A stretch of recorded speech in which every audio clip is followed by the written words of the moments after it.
Bonjour à tous et bienvenue pour ce premier podcast Les Gourmands. Aujourd'hui, nous sommes avec Pierrot le chef et Yacine. Et nous sommes sur Richelieu pour la route des vins. Nous espérons que vous allez passer une belle journée avec nous. En tout cas, nous, on va bien se marrer. À tout de suite. À tout de suite.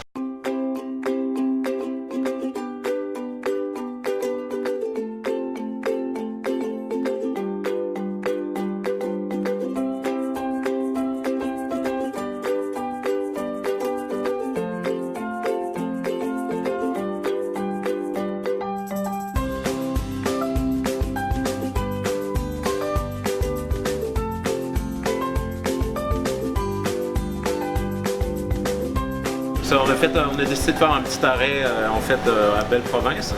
Donc on remercie notre ami Miguel pour les hot dogs. Le hot dog et Michael. Donc si vous passez dans le coin, arrêtez, ça vaut la peine. Ouais, ils sont très gentils.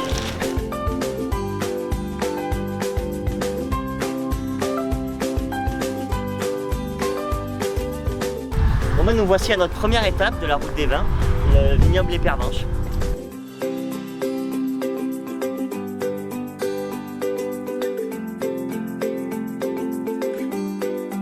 On est au domaine des Pervenches avec Caroline qui nous fait goûter son chardonnay. Bonjour! Donc c'est un vin blanc qui est sec mais assez fruité. C'est assez frais là, pour l'été, c'est assez digeste. D'accord, donc? Il n'y a pas beaucoup de sulfite, donc puis c'est certifié biologique sans problème. Là, donc ça passe bien, ça se boit bien. Pas plus que ça à dire. C'est au goût. Des notes florales quand même, hein? Ouais, c'est assez floral, assez tropical.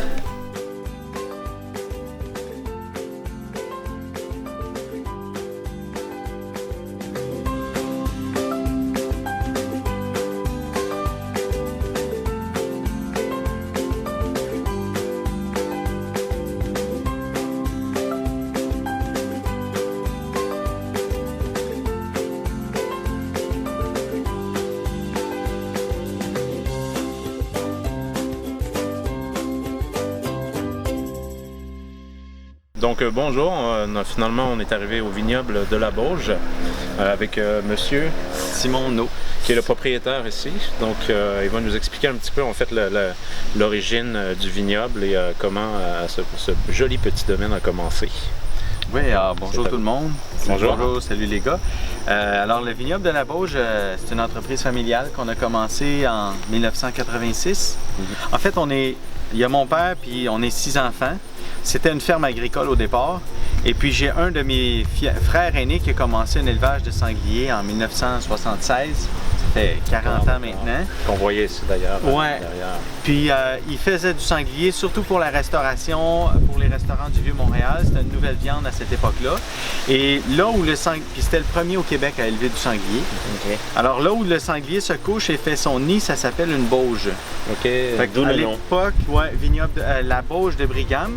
Puis par la suite, 10 ans plus tard, on a planté nos premières vignes en 86 et on a appelé ça vignoble de la Bauge. Et parce qu'on avait des animaux et du vin, tout de suite le mariage entre le vin et les saveurs s'est créé. Deux productions qui sont complètement distinctes l'une de l'autre se sont jumelées autour de la table pour faire une offre gourmande d'accords de mets et de vin chez nous. Fait que c'est un peu notre signature. On a 3 séries de vins principales.